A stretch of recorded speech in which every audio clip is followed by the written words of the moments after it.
শূন্য থেকে বড় সকল স্বাভাবিক সংখ্যাকেই ধনাত্মক পূর্ণ সংখ্যা বলে। ধনাত্মক পূর্ণ সংখ্যা কাকে বলে? শূন্য থেকে বড়। এবার তাহলে আমরা প্রথমে লিখতে পারি খ নম্বরে দেওয়া আছে কি দেওয়া আছে এখানে? এ সমান কত দেওয়া আছে? এ সমান আছে -7। কত আছে?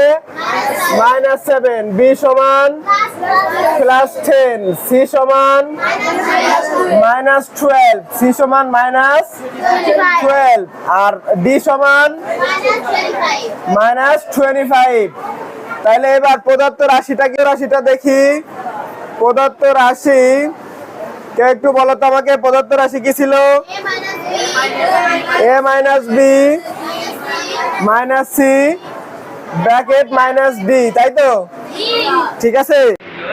এইখানে দেখো -7 আছে না, তাহলে আমরা একটু বসাই -7। এবার এইখানেও মাইনাস, এখানে প্লাস, প্লাস মাইনাসে কি হয়? মাইনাস। এই যে -10। এবার এইখানে মাইনাস, এখানে মাইনাস, মাইনাস হলে +12। এখানে মাইনাস কিসে হবে? মাইনাসে হবে। মাইনাস আর এখানে ছিল কি? প্লাস, +12। এবার তোমার একটা মজার বুদ্ধি শেখাই, সেটা হচ্ছে কেমন? এইখানে আছে মাইনাস, এখানে আছে প্লাস, তার মানে প্লাস মাইনাসে কি হবে? মাইনাস। তাহলে বড়টা থেকে ছোটটা মাইনাস করো। 42 থেকে 12 বাদ দাও, থাকে কত? 30। কত থাকে? 30। তাহলে এই যে সেই 30। কিন্তু এখন কথা হলো স্যার সামনে কি চিহ্ন দিব? সামনে চিহ্ন দেওয়ার জন্য প্রথমে চিন্তা করো 12 বড় না 42 বড়? অবশ্যই 42 বড়। তাহলে 42 যদি বড় হয় তাহলে 42 এর আগে কি চিহ্ন আছে? মাইনাস। তাহলে 30 এর আগেও কি চিহ্ন যাবে? মাইনাস। তাহলে কি আমাদের জন্য এটা করা সহজ? তাহলে আমাদের এই প্রদত্ত রাশির মান পাইছি কত?